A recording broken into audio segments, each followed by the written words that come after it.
Okay, we're holding over here in the words of Rabbi Tatz, in the concept of Bechira, and he's using Avraham Avinu, Abraham, our forefather, as a proof to what Bechira, what free will, is really all about.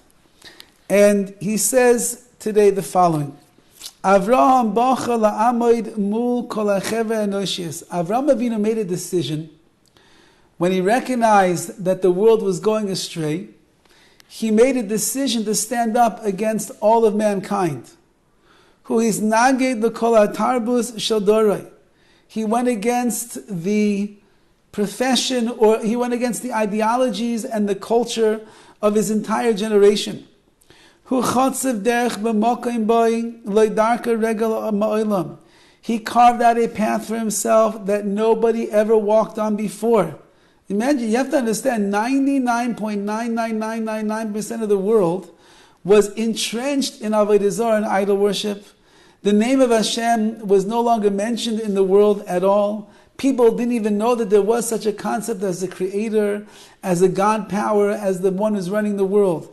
All they knew about were idols. Sun, moon, stars, graven images. They built sanctuaries and they bowed down to them. There were false prophets running around the world claiming that the idols or the moon and the stars spoke to them. Avraham Avinu comes into the world and he sees it can't be. It's not possible that there's a world as beautiful as we live in, with all of its magnificent creations, and it just happened by chance. There's no one unifying God behind everything. So he worked and he worked and he worked, as we pointed out, 37 years of his life to find the Ribbono Shel Olam, and he did find him eventually, and he carved out a path that was unlike anything that was in the world at that time or preceded him. Aviv Yitzhak es harachim shel atarbus b'hayachai. His father, Terach, who was the king of idol worship, he had the biggest store on the block of selling idols. He represented everything that the culture and the society and ideology was behind at that point, which was what we would call kefira, heresy. Nog v'chishev api gishtam himin v'sag l'dasam. And he went along with whatever he heard, with whatever he saw. That's the way he lived his life. Avraham daches hakoil. But Avraham Avinu comes along and he pushes everything away. Hu bita es usay ba'olam loike ben elokaav. And he reveals himself in his identity in this world, not like the son of Terach, but rather he becomes ka'av, like a father of the world. Loike zerem shala mashkios. He wasn't just caught up in the flow and drawn into what was going on around him. Rather, he's a starting point, like the source of a wellspring that is overflowing. Avraham Avinu was a restart the engine over here. It was game over from the world that his father and the whole generation represented, which was heresy and the like, and he began everything all over from the beginning. And he brought the world back to a belief in HaKadosh Baruch Hu. Pirush Hashem, so Avram, the name Avraham actually means Av Hamoin Goyim. He's the father of all the nations. He became a father to all of the nations of the world because they all heard the message loud and clear that he was saying. However, Avram did something very surprising over here. Very surprising. He left his father and he left the culture and he left it all behind. Mais is a near tamur. This action that he did of abandoning his father seems to be something very difficult to understand. Why? Because kibbud horim harihu even yisoid b'binyan aruchni shel adam. Honoring one's parents is the cornerstone in a person's spiritual a building of themselves. Because when one honors their parents, and they realize all of the goodness that their parents have done to them, and therefore we have an obligation to honor them, to respect them, to love them, to take care of them. So it makes us realize, if these are my parents, and they've done so much for me, and I have an obligation to serve them and take care of them and honor them and respect them in the right way. Well, my parents are really the children of HaKadosh Baruch Hu. Hashem is the one that made them. So then how much more so do I have to realize what HaKadosh Baruch Hu does in my life, and therefore my obligations to serve Him, to honor Him, to respect Him, to do what is fitting in His eyes, how much greater are my obligations over there. So the Sefer HaChinuch writes that one of the reasons that Hashem gave us parents, that we should honor them and respect them and have awe of them, is because it allows us in a tangible way to understand the parent-child relationship, then to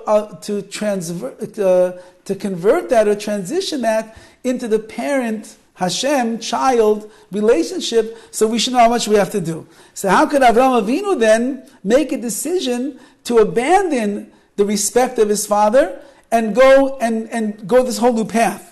However, Avraham did it because he was a whole brand new beginning over here. He just did away with everything that existed before him. And his whole mohus, his whole essence of who he was at that time, means that he was not connected at all to the nature of the world that existed before him. Avraham did a restart. It was all new. It was all fresh.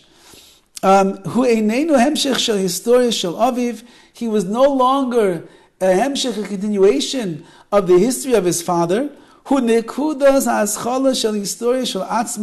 He is the starting point of his own new history. Avram was completely brand new. It's the product of Bechira, free will. He's not the product of heritage or inheritance. So Avraham Avinu, he begins everything fresh. It's a fresh start. It's a new start into the world. He distances himself from the world that existed before him because he understood that to live as an idol worshiper and someone that denies the existence of God is certainly not what Hashem himself wants from us.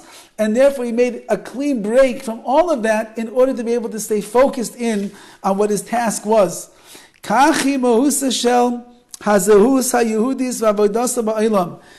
Rabbi Tatz, don't think that this is only the life of Avraham Avinu.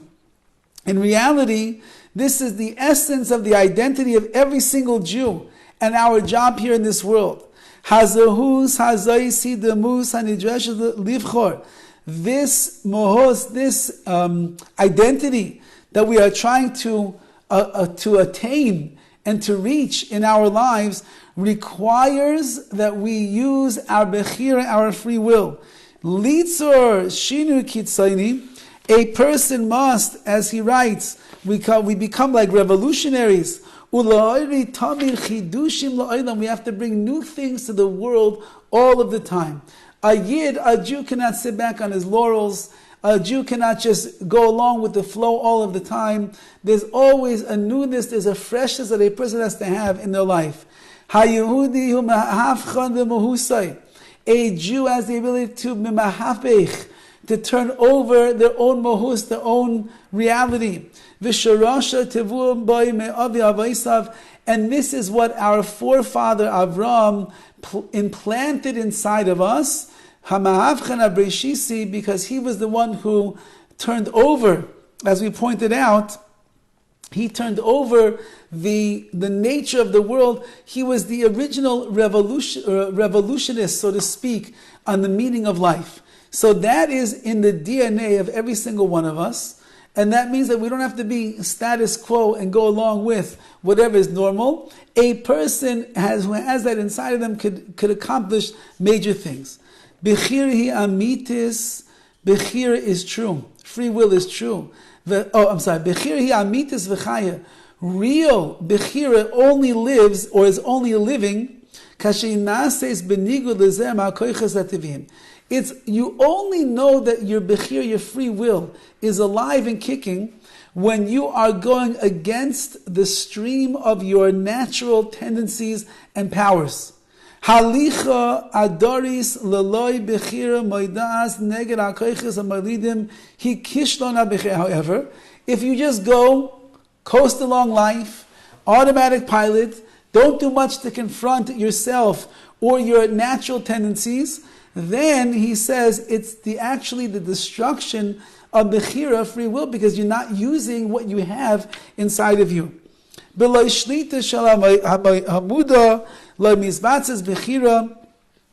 If you don't rule over these decisions, so then your Bechira will never take place. And then you go, instead of being this spiritual being who can constantly be like Hashem, making choices, making decisions, elevating yourself and going up, you become like a person who's going on to the Darga Shel Chayme, is going down into to become a worldly and a physical being. And he says a beautiful parable. Dogim hanoyim imazerem, when you have fish that are flowing along in the stream with the flow of water, imazerem asuyim liyos chayim amesim. You don't know if they're dead or they're alive. You can't tell.